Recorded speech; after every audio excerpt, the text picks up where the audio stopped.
Saffron Surge in 2024 in India. I'm not saying this. This is Barka Dutt. Barka Dutt is saying, is conducting an interview with Saba Naqvi. She's always anti-Modi, giving speeches, writing books. Okay, and now they are talking about, they're both sitting together and talking. It's very surprising. Saffron storm in India. Okay, and let us hear what they are talking about. For this election, there are two motives already in place. One is Ram Mandir, sure. One is Vishwa Guru, world leader. And India's place in the world. India's place in the world and Ram Mandir. These are the motives. Now, we have to then examine the numbers that we end up with. Presuming, and we cannot be certain, presuming that Prime Minister Narendra Modi will have a third term, we have to look at the numbers, because the changes will be possible if there is a 2/3 majority in Parliament. And the next year is also the 100th anniversary of the Rashtriya Swayamsevak Sangh. And that is an important date for them. So there are those who say that we already are effectively a Hindu Rashtra, and but we are not legally a Hindu Rashtra. The state does not have religion. Policies do not discriminate on the basis of faith. So that's what I'm saying. But if the numbers stack up to a point where you can actually bring about certain constitutional changes, and there is a lot of speculation on that, but there is no certainty, because it again depends on the numbers. It depends on the BJP's own numbers. What are they? And and then I think we can, but there are interesting things happening otherwise. But equally, this could go in either direction, right? So they are already predicting a Saffron Surge, India to become a Vishwa Guru. They are also coining these words. So for that, basically, we need to fix our constitution, and they are already talking about, our opponents actually are talking about already, if the BJP gets 2/3 majority in the parliament. There are two houses, Lok Sabha and the Rajya Sabha. So in Lok Sabha, 2/3 is about 362 out of 542 seats that is required. So that easily NDA can get it. Even last time they got 353. So if you just add on to the YSRCP and everything that are supporting all the bills in the center, that would easily cross all that number. So, but Rajya Sabha is the problem.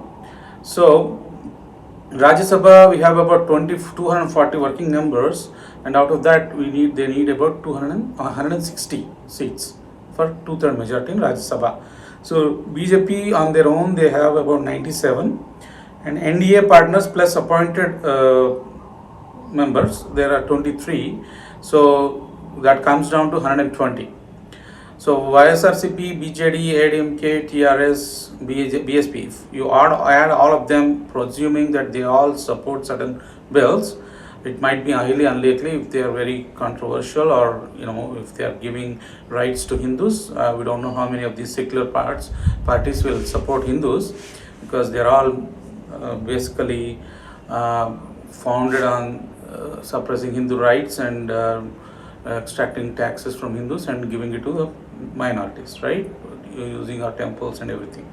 So basically, to fill the gap that Rajya Sabha doesn't have enough numbers, there is a provision in the constitution that if you call for a joint session is you bring in both houses, Lok Sabha and Rajya Sabha, and then within the combined strength that comes down to 782, if you are able to project about 522 members supporting the bill, then you can actually do the constitutional changes. So temporary provisions like Article 370, Article 30, 35A or whatever, those things are specific to one state. Those are all temporary provisions, so they could actually remove it with a simple majority in both houses. But for making constitutional changes, you cannot really do that without having 2/3 majority in both houses together. Then the secret behind the 400 plus, that target that Modi ji has given, is actually because of that particular reason. So he is needing more than two-third majority in Lok Sabha and have more seats to compensate for the Rajya Sabha gap. So if you are getting around 400 seats in the Lok Sabha, and you have about 100, 120, 122 supporters in Rajya Sabha, then basically you can actually pass the bills in the and change the constitution. So let us see the projections, right?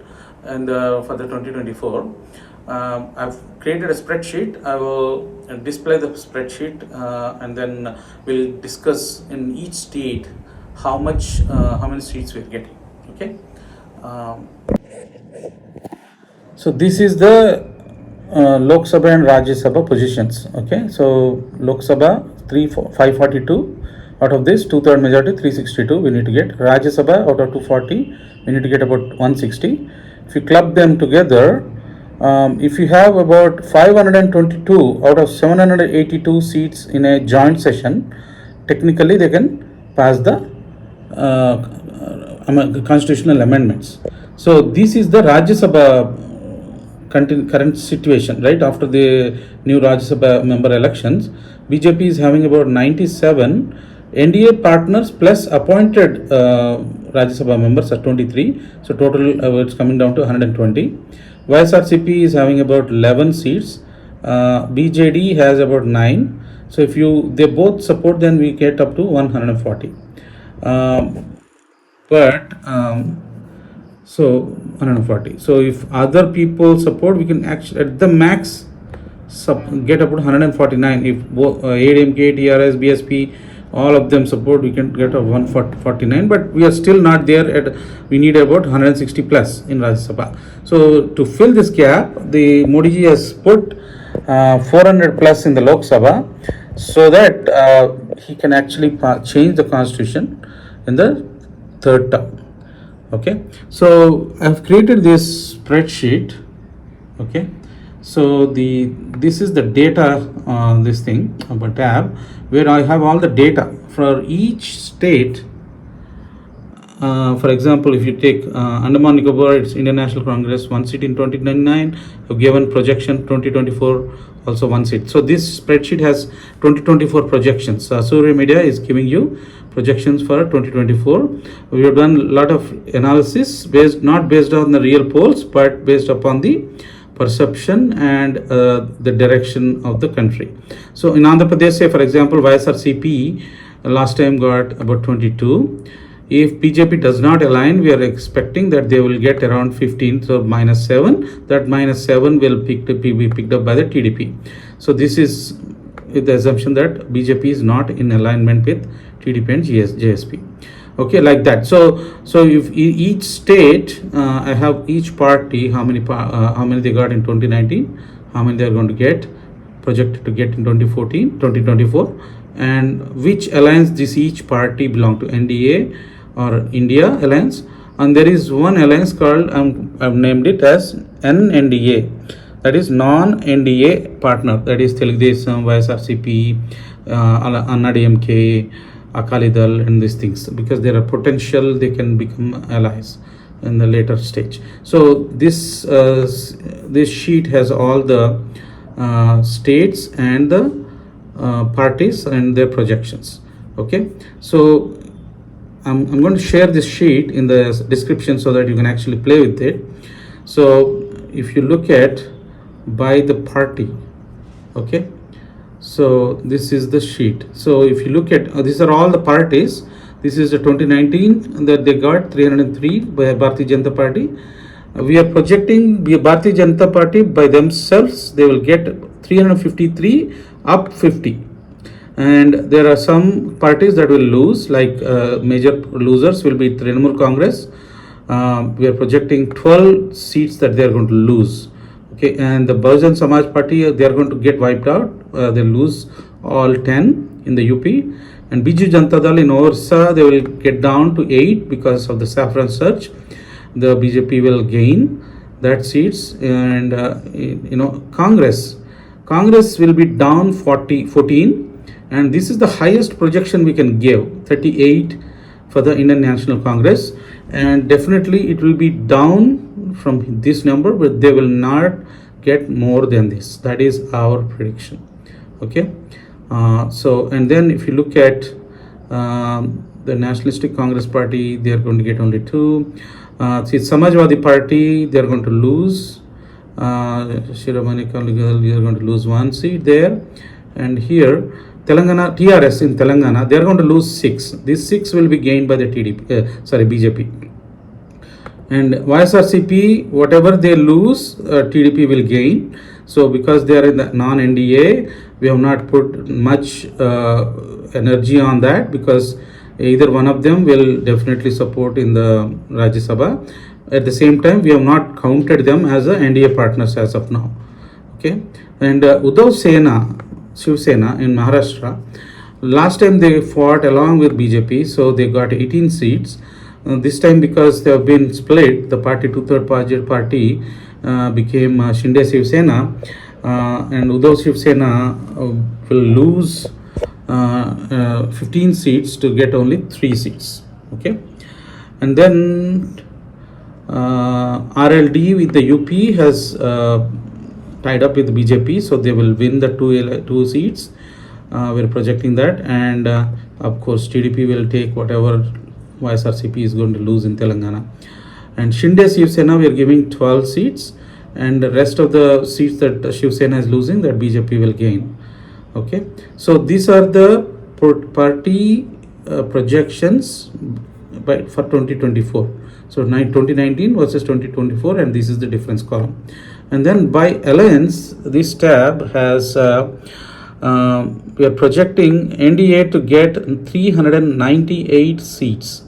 That's excluding BJD, TRS, TDP, YSRCP, Akali Dal and ADMK. So as of now, there is no alliance declared at this stage. So all these parties, 6 parties together, they will get only 33 seats, and that after the elections, if they see the reason, they might support BJP also in the Rajya Sabha. So India Alliance is poised to get only 111. In this, Trinamool Congress, Sharad Pawar party, Uddhav Thackeray party, like RJD party in Bihar, Aam Aadmi party, all these parties are there. Okay, so and then National Conference, Mufti Muhammad Saeed, and all that parties. So if you look at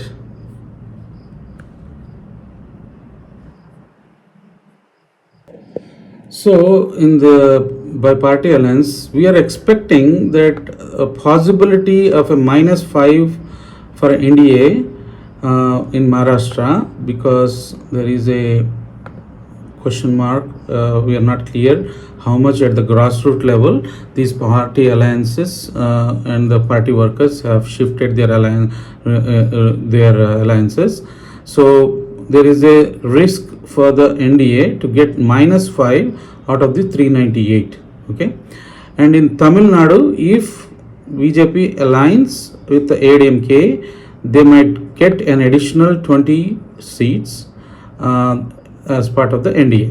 So we have not given the projection on how much out of these will be BJP and how much will be ADMK. It will be based upon their sheet sharing.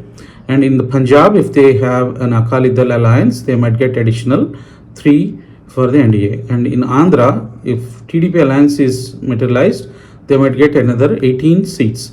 So basically, if these alliances happen, there is a possibility of an additional 40 for the NDA.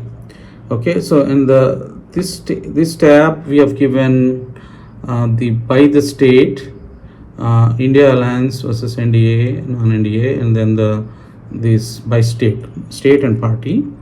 And here, this is a interesting one, because these are all the states, and in each state, which alliance is getting how many seats. This is a little bit detailed. So for example, here you will see India alliance in Bihar will get, last time they get 1, so they will we are projecting them to get the same. NDA got 39 in 2019, so they will get 2019 and 2024. So everything that you see in yellow color here, we are not expecting any changes because already BJP has already maxed out in these states. So there are about 27 territories, union territories and states where we are not projecting any change. If there is any change, it will be upside to BJP, but we are giving conservatively that they will repeat what they had last time in 2019. Okay, so all these Lakshadweep, Madhya Pradesh, we are just projecting that it will repeat. Manipur, Meghalaya, Mizoram, Nagaland, Delhi, I've seen the vote share. All BJP will, even with the Aam Aadmi Party Congress alliance, BJP has scored more than 50+%. So they will still get all the seats, 7 seats. So Pondicherry, Rajasthan, Sikkim, Tripura, Uttarakhand. All these yellow marked states, we are not seeing any change. So if you remove all these yellow states, so the interesting states will be Karnataka. Actually, we are projecting a 28 out of 28. Last time Congress got 2 and BJP got 26. So this last time there was no alliance between the JDS. JDS fought separately, Congress separately, BJP separately. So this time there is an alliance between JDS and Congress, and they will sweep the state 28 out of 28. So there is no doubt in the Karnataka. So in Kerala, we are projecting very conservatively a +2. India Alliance, they will lose 2, that is Communist Party and Congress combined. But if there is an upside possibility in Kerala, it will depend upon how the campaign goes from now and how many people will come in and join BJP in Kerala. But this is a very conservative estimate in the Kerala. So in Maharashtra is where the tricky is, that there might have to be a fight. Modi has to probably focus a little bit on this, because we have projected the same number of seats in both 2019, same projection in 2024 also. Now there is Uddhav Thackeray is not there with the BJP, but Shinde has come back. So Shinde Sena is there, and Ajit Pawar, Sharad Pawar is not there with the is there with the Congress, and his brother's son Ajit Pawar is with BJP. And there are some ex-Congress chief minister like Chavan, and then there is Milind Deora, Babu Khan, some other Congress people. They have shifted to BJP. So it must have been equalized. So we are still projecting, but this could be a -5 if possible for the NDA, if things doesn't go well. In Odisha, we are giving NDA, the BJP only got 8. We are giving 8+ seats. You can see that this is the difference. So Biju Janata Dal will lose that 8 seats, and NDA will get, BJP will get that additional seats. In Punjab,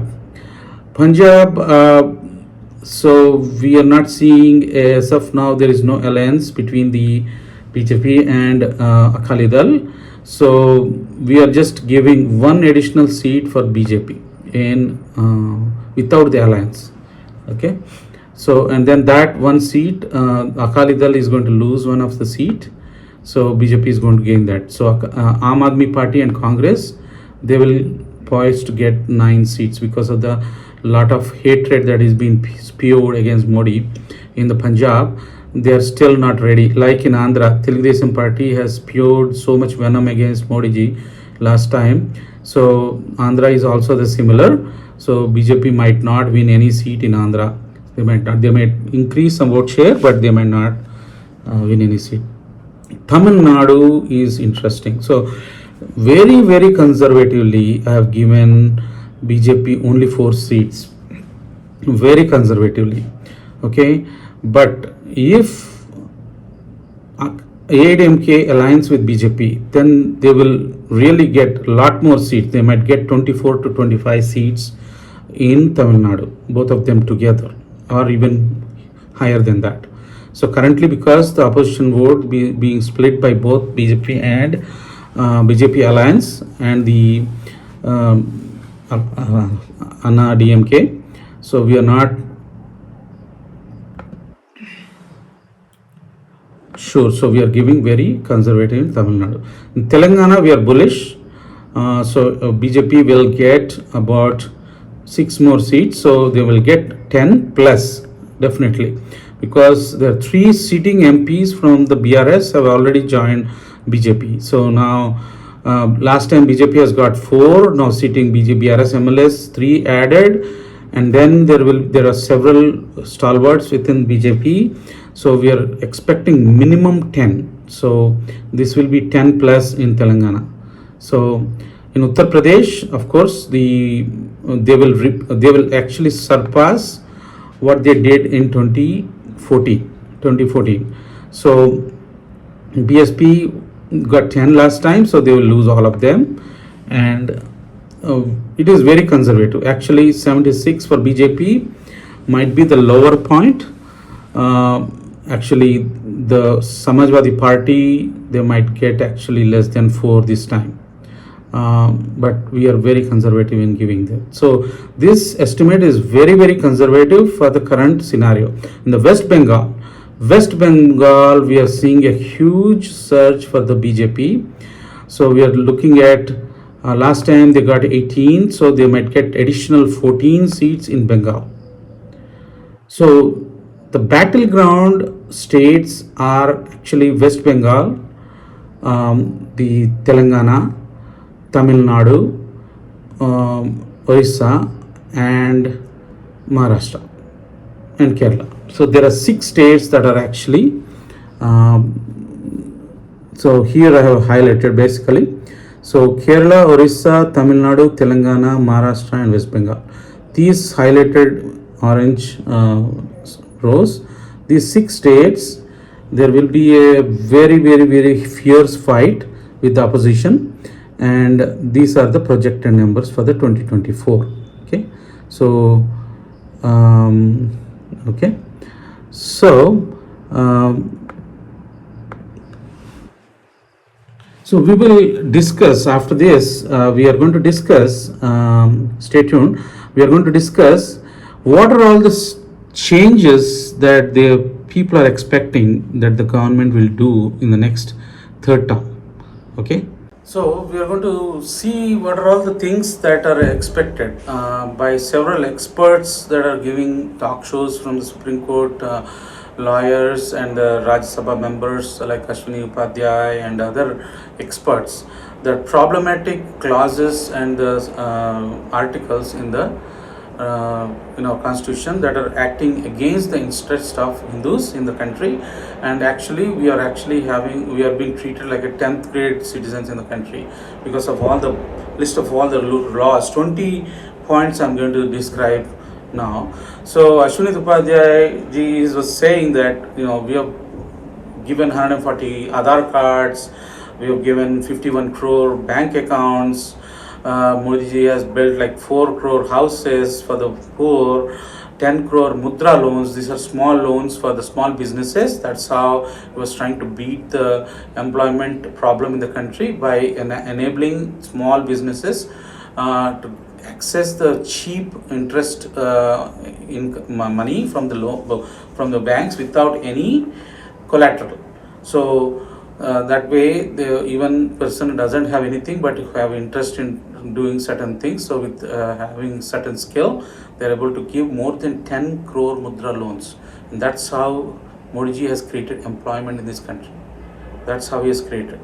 So self-employment loans, these are given, and then a lot of highways, airports, international perception, innovation, made in India, make in India, and all that kind of things are happening. But the threats for the cultural framework, demographic changes, internal security have to be addressed in the next term, which needs 2/3 majority in both Lok Sabha and Rajya Sabha. So what are all those things? We'll just observe. So first, initially when the constitution was created, the Indian constitution was having 22 Indian deities and all the great personalities etched on the surrounding of our constitution, like Rama, Krishna, Nataraja, Hanuman, Buddha, Mahavir, Shivaji Maharaj, Guru Gobind Singh, like that. So people who actually are revered in this land, they were all etched that it was never, this constitution was never created to disown all our great personalities who actually protected us from ages. So these pictures have to be have been removed and added a secular word in 1975 during the emergency by Indira Gandhi. So during the emergency, what Indira Gandhi did was she put all the opposition leaders in the jail, and with no opposition in the parliament, she passed the secular word to be attached in the constitution. That has to be removed, because the secular word in India has been practiced as if it has to be only demean Hindu civilization, but embrace all Abrahamic religions. So due to this, we could not teach any of our epics, history related, that are itihasas like Ramayana and Mahabharata. That was our history. They have been termed as a mythology, while it had so much significance connected to this land, every village. There is a remembrance of this Rama being visiting that place, or Pandavas visiting this place, or Krishna visiting this place. And we could not even teach our Puranas or any moral stories that actually stop people from doing any crime. If the moral values are removed from the society, the crime rate will keep increasing high and high. So the way we could govern with the least amount of police in this country, still, if you compare it with the West, like in America, 1 out of every 200 people is a cop, police. In India, it is 1 out of 10 lakhs. So some of the villages don't even have the police, they govern themselves. So it is all because of the moral values that are there within the society. And if they keep removing them, then it will become very expensive, and you'll have to police every space of your freedom to control the population from doing any mistakes. And third point, in the name of freedom of speech, they are destroying our Sanskriti by making filthy movies, filthy serials in the afternoon, and it has to be modified. Article 19, they have to add a clause saying that the freedom of speech is subject to public order, health, and morality. So if they add this one sentence, then that gives the teeth to our agencies to actually crack down on these people who are actually directors, movie actors, or these producers who are actually creating all this filthy material and injecting into our minds. And the fourth point, the crime is increasing and number of cases increasing, and we are not able to solve the cases as we don't have narco-polygraphic testing as a mandatory requirement. So in our for this we need to change Article 20. So in our currently they can only do the polygraphy testing if the person who actually accused person who is being interrogated, if he agrees to do that, then they can do it. But if he doesn't agree, we cannot perform this test on him. So because of which they are not able to solve the cases, so the cases are taking longer to solve, and they are actually, justice is not being done to the rightful candidates. So Article 20 has to be changed. So, and then the fifth one, missionaries and jihadi conversion is possible only due to the word Article 25 called propagate, free to propagate the religion, because of which religious conversion is happening. In fact, they are legalized religious conversion in Article 25. So there has to be enough punishment also added in this Article 25 for luring the people to change their religion with money and threatening them with the consequences of not changing the religion and things like that. So the punishment clauses has to be added explicitly. And then the sixth point is to stop the foreign funded schools such as madrasas, missionary schools, in which they are spreading the hate against our heroes, our devatas, our divine ancestors. And they're actually history has been demeaned as mythology, and they are not letting us teach our itihasa and everything. For this, Article 21A has to be modified to stop these foreign funded institutions. And then the seventh one, they also snatch the education, religious education from Hindus through Article 28, but allowed the religious education to Muslims and Christians in Article 30. Minority Commission need to be removed by removing Article 30A. So what they did is that the government cannot be involved in any religious education system.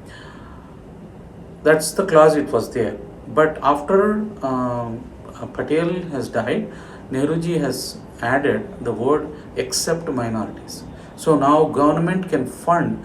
So if some minorities wanted to establish a church, they're giving the free land, money to build the church, money for the pastors, salaries, and then not also that the schools, if they want to build, their government is funding them. They can buy the land at the cheap rate. They can take the land from the government. Hindus cannot do that. They cannot take a single rupee. If you say that we are setting up a Hindu educational institute, you can get not even a single rupee.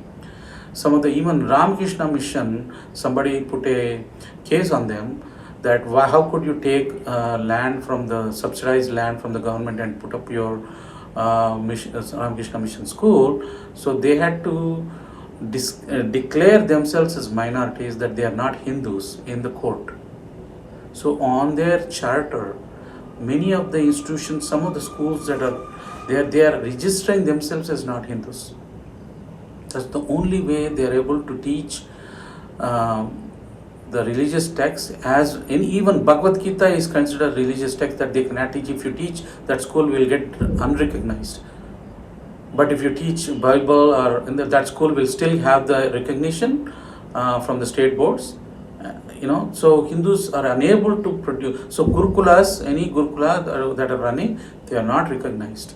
So people go and write in the open university or open NIOS, open school. So that is putting the Indian Hindus in a very, very disadvantaged position, and because of that we are unable to continue the tradition of telling the moral stories or passing on our holy text to the children. And then not only that, in Article 51A, they say that we need to love our nation and sing our national anthem and respect our national flag. But there is no provision of punishment if somebody is disrespecting it. So you could see that the people during the farm protests, they just went into Red Fort, they removed the Indian flag, they demeaned the Indian flag, and they could not, there's no punishment rendered to them. And then there is some Muslim politicians, they walk out whenever there is a national song or Vande Mataram being sung in the parliament. They walk out of the parliament. They request, let us walk out. Let us walk out. Then we can sing. We'll come after you complete the national song. So there has to be a provision. If you disrespect the national anthem, national flag, there has to be a provision to punish the people who are disrespecting our country symbols. And they also snatch the temple money by enacting HRCA Act 1951. That is the way the British has done during the after 1857 revolt of the Indian mutiny. They British, after crushing the mutiny, they said that we should not let these Hindus or the Indians group anywhere and conduct any political activities. So they snatched all the temples, gurudwaras, and the churches, whatever there. Later, they gave away gurudwaras, churches, and masjids because they aligned with the British that they are going to help British govern the country. So, but the Hindu temples were never given back. So Nehru, even after 1947, after the constitution was enacted in 1950, he used the same colonial law to snatch all the temple hundis and created a board, endowment department. Now the department will take all the money and they are actually taxing it 7.5%.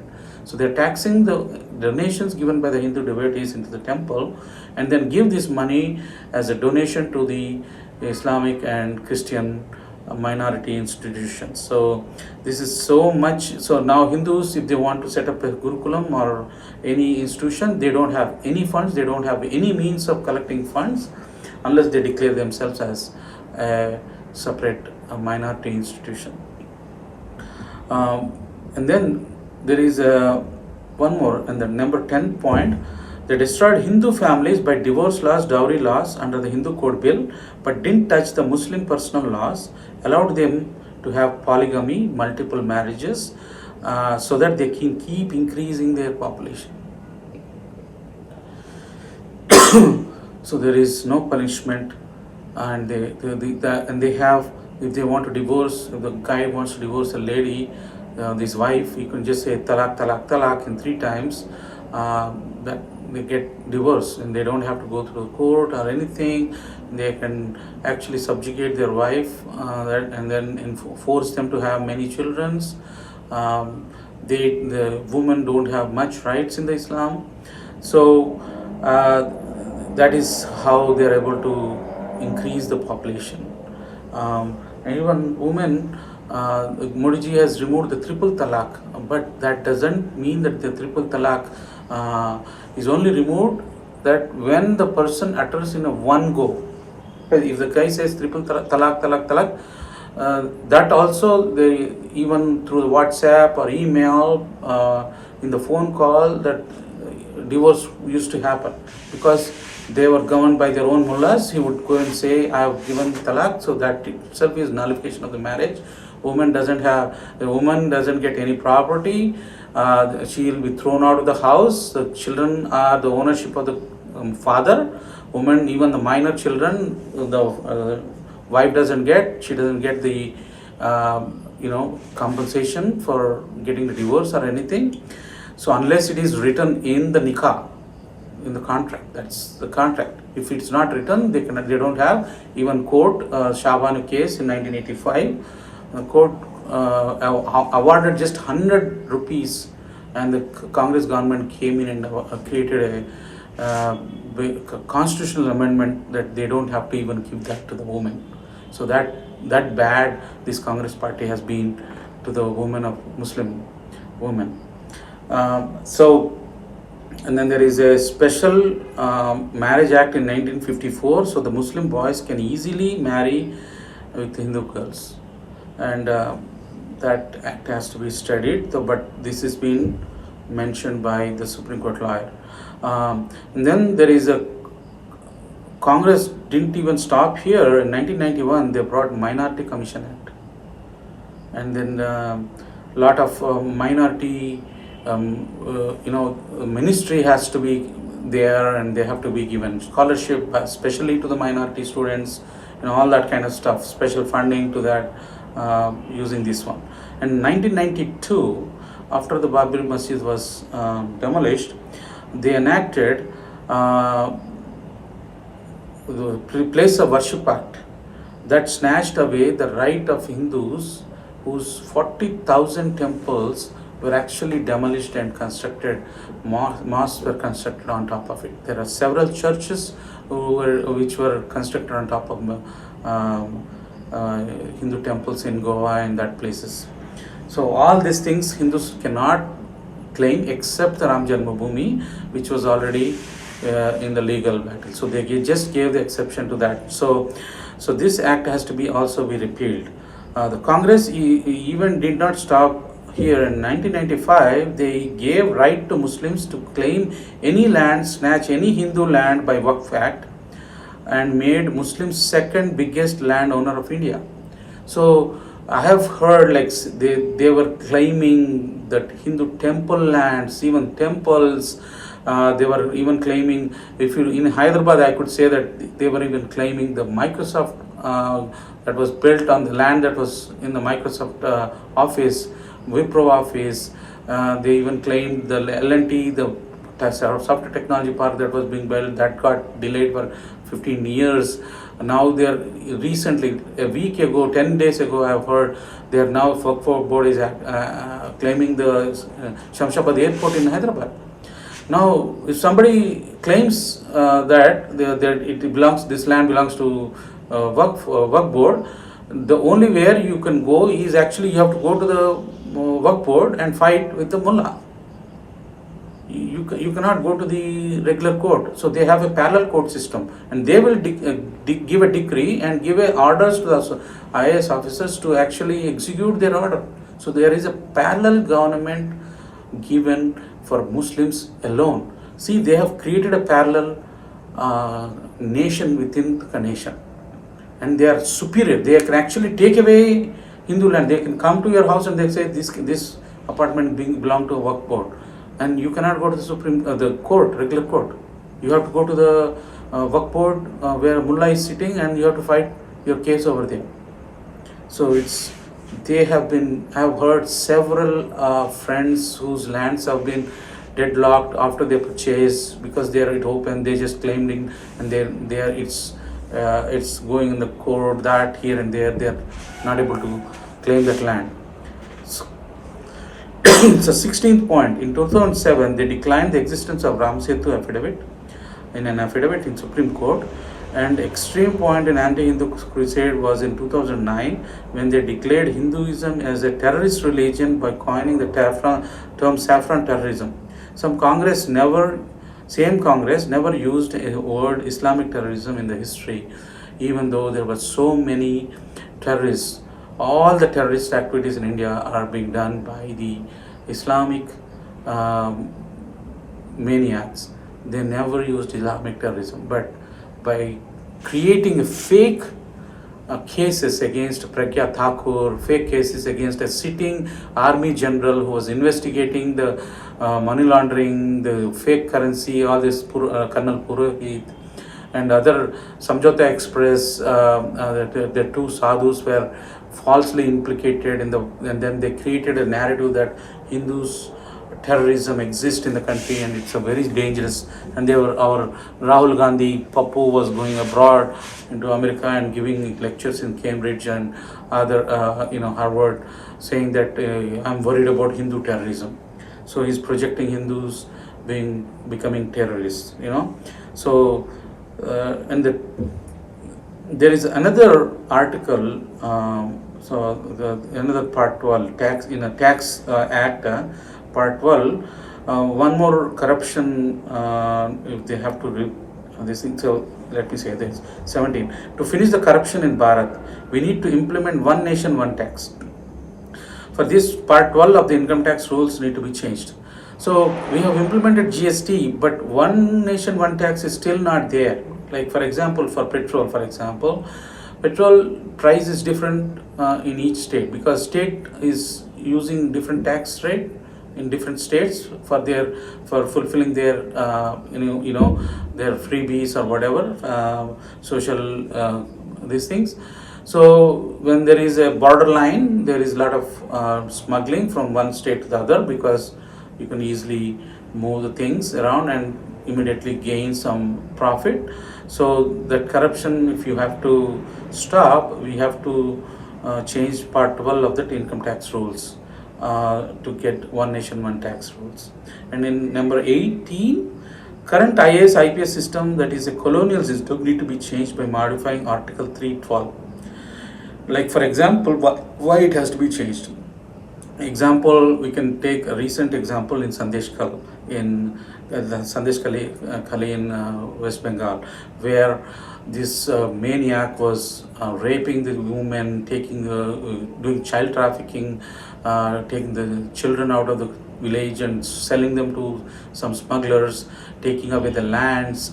And even after this has been exposed by the media, the government, state government, did not act on him for 55 days.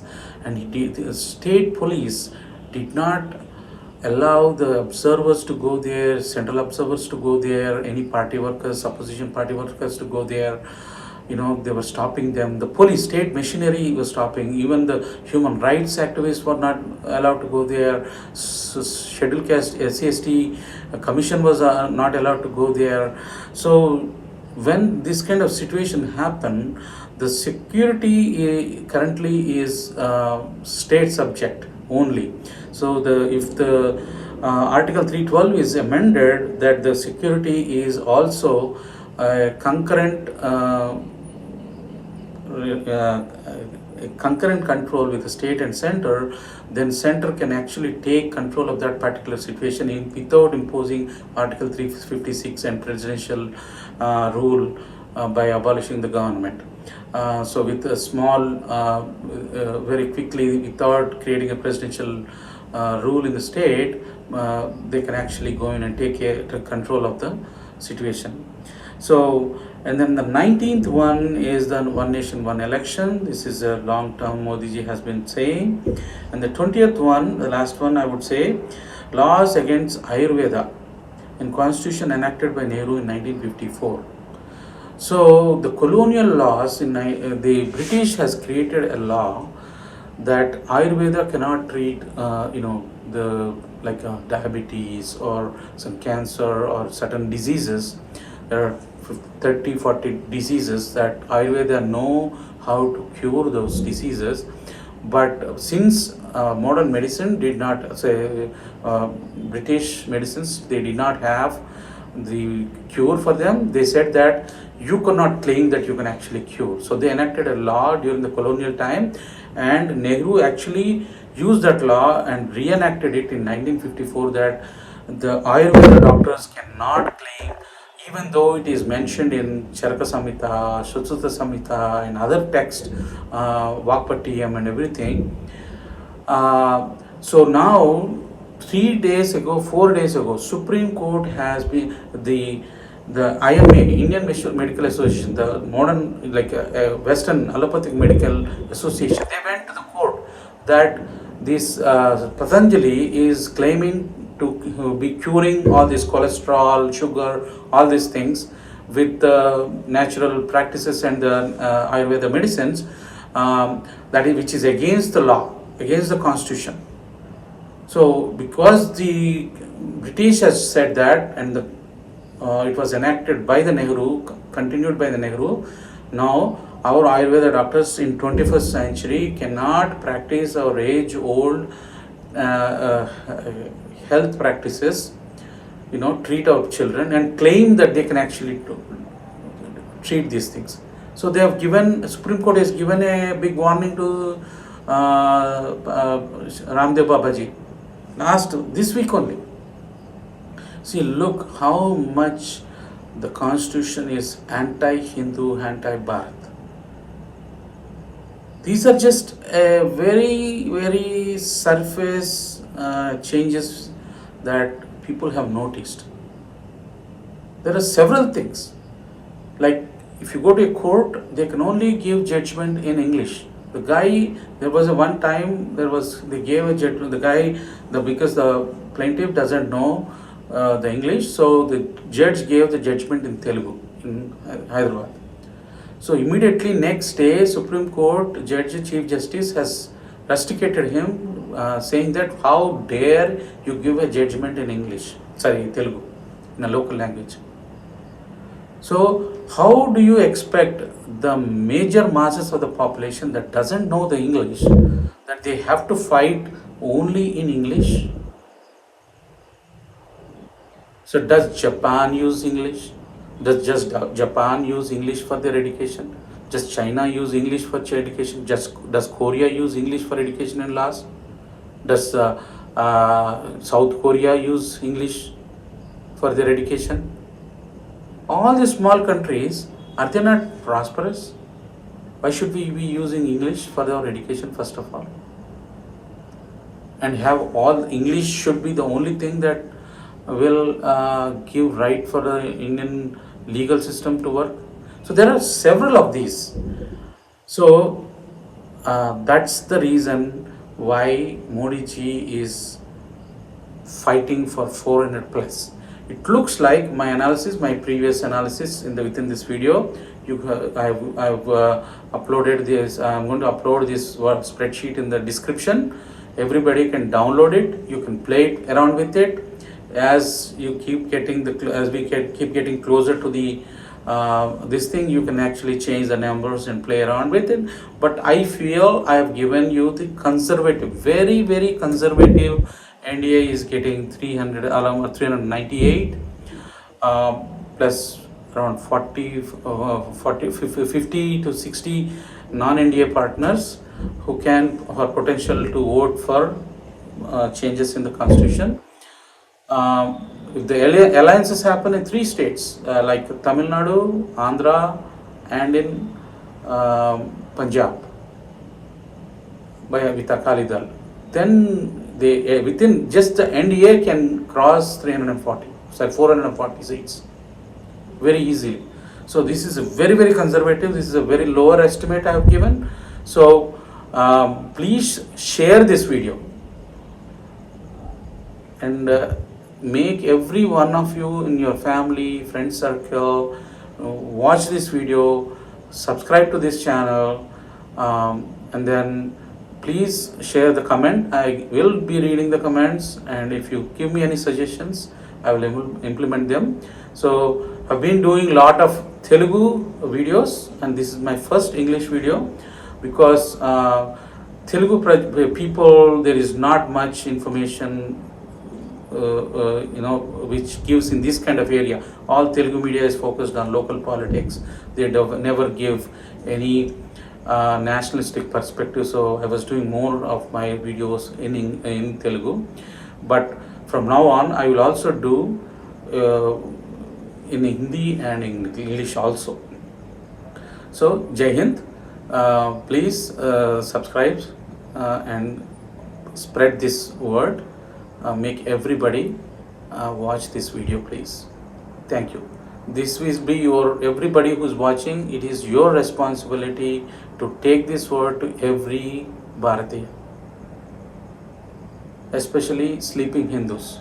Please spend some time. We have another 2 months for the elections. At least send this to 100 people and talk to at least 40 to 50 people, daily 1 person, and talk about this video. Make sure that they watch this one, and you also, I request every one of you also to create a small short video why you support Modi ji and why you support the mission 400 plus and support this Safron Surge. Let us show the strength of Hindus as we shown it on the January 22nd, when Hindus have declared that they are free. They are declared that they are independent on January 22nd, 2024, when Ram Janmabhoomi was inaugurated, and now Ram Rajya has to be established by giving equal rights to Hindus. Jai Hind.